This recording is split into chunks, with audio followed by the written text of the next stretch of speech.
The bold and often exaggerated architecture seen in the buildings and structures along America's highways reflect the economic boom and suburbanization of the post-World War II period. A vital component of these trends was the dramatic increase in the use of the automobile. Commercial architecture responded through forms, styles, and features to capture the attention of the traveling public, often with very dramatic architectural features to distinguish themselves from their competitors. Route 66, perhaps the country's best known and celebrated highway, provides a concentration of post-war commercial buildings, each with its own set of challenges for preservation. Both me and my colleague Liz.Boyer have extensive experience in historic preservation, working nationally in post-war commercial architecture and along Route 66. We are part of a team of preservation professionals in Mead Hunt's Cultural Resources Group. Route 66 is an early U.S. highway that extended approximately 2,500 miles from Chicago, Illinois to Santa Monica, California. Established in 1926, it was part of the first nationally designated highway system. It crossed through Southern California from the Colorado River, traveling west to Santa Monica, a distance of approximately 300 miles. California, long an innovator in architectural styles such as Mission Revival and Spanish Colonial Revival, played an important role in the rise of the automobile use in the post-war period. Los Angeles Basin experienced rapid growth following World War II and businesses catering to motorists. With this came intense competition to capture motorists' attention, giving rise to expressive and stylistic architecture, as well as extensive use of artistic signage. This presentation draws upon an in-depth study of Route 66 in California by Mead Hunt that focused on the history, architectural styles, and the documentation of nearly 400 roadside commercial properties. I will provide an overview of the most plentiful property types, restaurants, service stations, and motels, that illustrate a range of styles and forms, followed by some thoughts on challenges of these buildings in terms of preservation. Liz will provide a more in-depth look at one iconic property that illustrates a style almost exclusive to roadside commercial architecture in which we completed a National Register nomination. Among the most numerous commercial property types is the restaurant, which are concentrated in urban areas, but also served as oases in rural areas. Here we see Roy's Motel and Cafe, constructed in 1959 in the Mojave Desert. The motel office features an inclined roof forming a distinct wedge over a window curtain wall. The building is an example of the Googie style. Roy's Cafe also illustrates a common pattern of roadside commercial buildings, large, exaggerated signs, often neon. As modern interstate highways have bypassed these businesses, a preservation challenge is for these to continue serving in their original function. Signage in particular often have lost their associated buildings and are easily demolished once they no longer serve their purpose. As a result, they are becoming increasingly rare. A preservation challenge is whether they are individually eligible under the National Register of Historic Places and how they can be adaptively reused. The Magic Lamp Inn along Foothill Boulevard in Rancho Cucamonga was built in 1955. This restaurant features a mixture of styles, hints of period revival and exotic. The preservation challenge here is describing the architectural significance of that style. Pictured here is the former Van de Kamp's Bakery along Huntington Drive in Arcadia. It features a circular zigzag roof with a center windmill motif with plate glass, ashlar, and enamel window panels below. This exhibits elements of the Googie style and programmatic architecture. This example too represents a challenge in defining a type, subtype, or even the style. An expanding World War II trend was the use of corporate standard designs. Restaurant chains in particular constructed these standard designs in large numbers across the country. Here we see a classic Denny's in Barstow from the 1960s with the iconic low-pitch gable roof with a prow, wide flared eaves, and exaggerated rafter ends. The distinctive Wiener Schnitzel restaurant located within Greater Los Angeles is another example of corporate standard design. Founded in 1961 in Los Angeles, it is now the self-proclaimed world's largest hot dog chain. With so many examples of corporate design, a preservation challenge is to define if and which corporate designs are in fact significant. Another widespread property type are service stations that provided gasoline and auto repair. Typical characteristics of gas and service stations include a large canopy, gasoline pumps, a repair garage, and an office area. This Texaco provides an early post-war example with few architectural stylistic details. More typical service stations featured large exaggerated canopies, sometimes cantilevered. Canopies sheltered patrons from the wind and rain, but served to advertise the business and reach out towards the road to grab your attention. The use of glass window walls and exaggerated roof lines was increasingly popular. This former service station features symmetrical, elongated, incline flared roofs. It's missing its gas pump island, gas pumps, and overhead canopy. The challenge here is to determine whether the loss of these design features affects its historic integrity. Our last example property type, the motel, speaks for itself. Many motels borrowed influences of period revival styles, such as the El Rancho Motel in Barstow, which incorporates Mission Revival elements.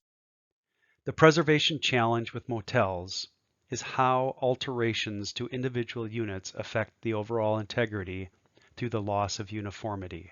How much loss is too much? As with service stations, during the 1960s and onward, roof lines and canopies over the motel office areas became popular. This example in Barstow features a zigzag roof and an overhanging canopy.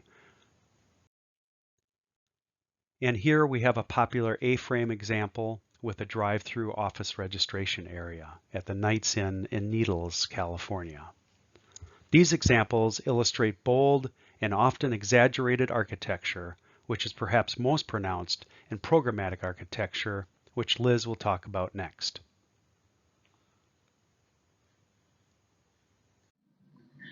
The Wigwam Village No. 7, located along Foothill Boulevard, formerly Route 66 in Rialto, California, is a great example of programmatic architecture, where the form of the buildings are meant to catch the traveler's attention rather than signs or other advertisements.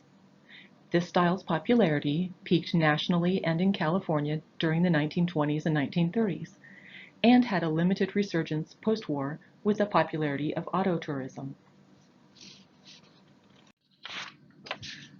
The Wigwam Village concept was the creation of Frank Redford of Cave City, Kentucky. Inspired by a lunch stand shaped like a teepee he visited while traveling in Long Beach, California, Redford constructed a teepee-themed gas station and lunchroom in Horse Cave, Kentucky in 1933. 2 years later, he expanded his gas station to include 6 guest cottages with the same teepee form.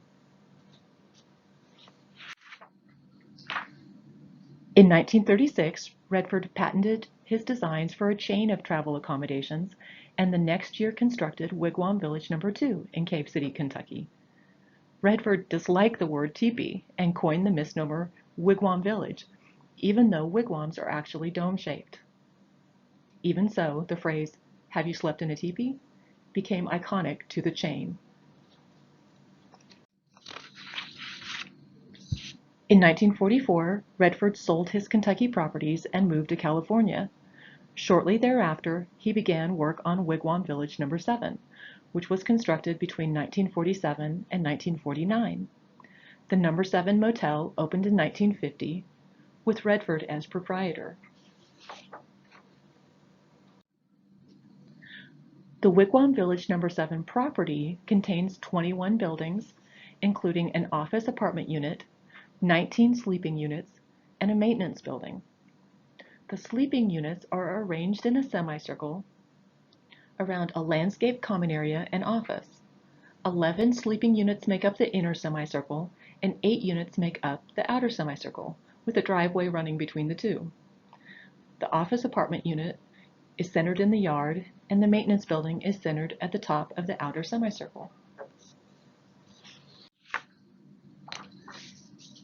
Each cone-shaped sleeping unit is 32 feet tall, measures approximately 20 feet in diameter, and consists of 16 wooden ribs covered with plaster and concrete.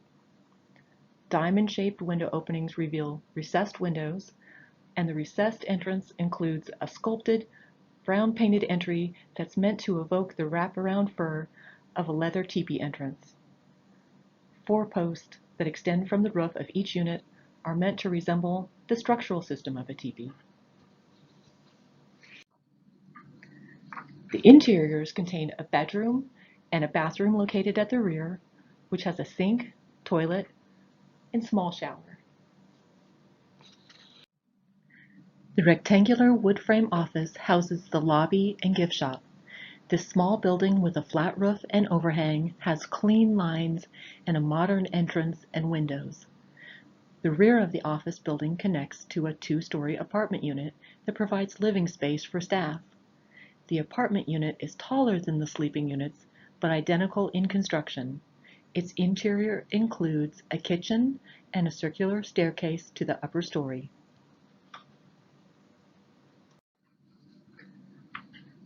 North of the office is a pleasant landscape common area that features a wide lawn with palm trees and other amenities for patrons to enjoy, such as a 1955 kidney-shaped swimming pool surrounded by a concrete patio. In addition, the fire pit and benches are another opportunity to enjoy the surroundings with fellow travelers. By the mid-20th century, the popularity of programmatic architecture began to wane in favor of modernist styles. As a result, many examples along US Highway 66 have been lost. Between the 1960s and the 1980s, Wigwam Village No. 7 had a series of owners and became run down. Fortunately, the current owners, who purchased it in the 1990s, completed a renovation in 2005 that has returned the motel to its former glory as a unique tourist experience along historic Route 66. Wigwam Village No. 7 exemplifies programmatic architecture through the whimsical and unique design of the wigwams, which recalls the heyday of auto tourism along Route 66 and the highway's important role in California history. In 2012, the motel was listed in the National Register of Historic Places under Criterion A, Commerce, as an example of travel accommodations and travel destination that developed in response to automobile tourism, and also under Criterion C, Architecture, as a distinctive example of programmatic roadside architecture designed to attract the attention and patronage of high-speed motorists traveling along US Highway 66. We enjoy working with post-war commercial and other resources from the recent past and meeting the unique challenges they present. The work Mead Hunt completed for the National Park Service on Route 66 in California, an MPDF, and the nomination for Wigwam Village No. 7 is available at these links. If you're interested in learning more about Mead Hunt's cultural resource team, here's a link to our blog post. Thank you. We're happy to answer any questions.